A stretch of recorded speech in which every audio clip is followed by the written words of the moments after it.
संसद का शीतकालीन सत्र जारी है और इस दौरान चुनाव सुधार और एसआईआर पर जमकर बहस हुई। सत्ता पक्ष और विपक्ष दोनों ने इस मामले पर अपनी बातें रखी। एसआईआर और चुनाव सुधार के मुद्दे पर 9 दिसंबर को चर्चा शुरू हुई और अगले दिन यानी 10 दिसंबर को भी इस मामले पर जमकर बहस देखने को मिली। एक दिन पहले जहां इस मुद्दे पर सपा प्रमुख अखिलेश यादव के तीखे तेवर देखने को मिले, तो वहीं सपा सांसद डिंपल यादव ने भी इस मुद्दे पर संसद के अंदर खुलकर अपनी बात रखी। तो संसद में क्या कुछ बोली डिंपल यादव, जानने के लिए देखिए रिपोर्ट। संसद के दोनों सदनों में विपक्ष की दहाड़ ने मोदी सरकार की नींद उड़ा दी है। लोकसभा में 2 दिन से चुनाव सुधार पर बहस चल रही है। इस दौरान विपक्ष ने बीजेपी और चुनाव आयोग पर आरोपों की बौछार कर दी। अमित शाह ने जब राहुल गांधी के वोट चोरी के आरोपों पर सवाल उठाए, तो राहुल गांधी ने शाह को बीच में टोक दिया। उन्होंने कहा कि मैंने लाखों वोटों के फर्जीवाड़े के सबूत रखे हैं। अगर गृह मंत्री में हिम्मत है, अगर वो बोलते हैं कि मेरे सबूत झूठे हैं, तो मैं उन्हें चैलेंज करता हूं कि वो इस पर डिबेट करा लें। पूरी सच्चाई देश को पता चल जाएगी। राहुल गांधी के बयान का बीजेपी नेता जवाब नहीं दे पाए। इससे पहले टीएमसी सांसद शताब्दी रॉय ने एसआईआर प्रक्रिया को लोगों के लिए नया टॉर्चर बता दिया। उन्होंने कहा कि एसआईआर सम्मानित शब्द है, लेकिन इन्होंने इसे डराने वाला गब्बर सिंह बना दिया। बिहार में कोई नहीं, चुनाव आयोग जीता है।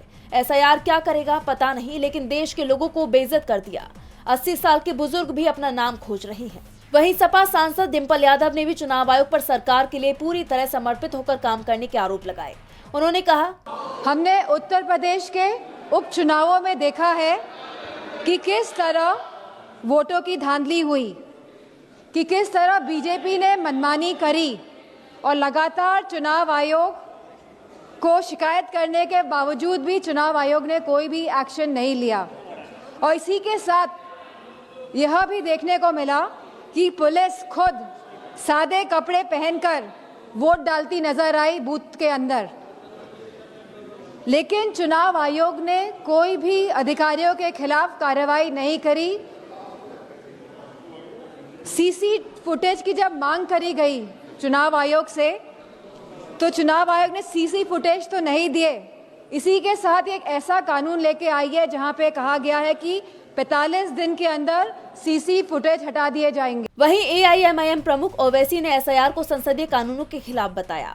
इस दौरान बीजेपी सांसद कंगना रनौत ने एक देश एक चुनाव लागू करने पर जोर देते हुए कहा कि ये ईवीएम हैक करने की बात करते हैं, भूल गए हैं कि प्रधानमंत्री दिलों को हैक करते हैं।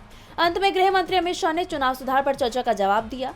उन्होंने विपक्ष पर आरोप लगाया कि लोगों के बीच इस तरह का संदेश देने की कोशिश की गई कि हम चर्चा नहीं चाहते। विपक्ष ने एसआईआर पर एक तरफा झूठ फैलाया। वहीं राज्यसभा में वंदे मातरम पर डिबेट के दौरान भी विपक्ष ने सरकार को जमकर घेरा। कांग्रेस सांसद जयराम रमेश ने तंज कसते हुए कहा कि चले थे हिस्टोरियन बनने, बन गए डिस्टोरियन, यानी दोनों ही सदनों का पारा हाई दिखाई दिया। डीवी लाइव की रिपोर्ट।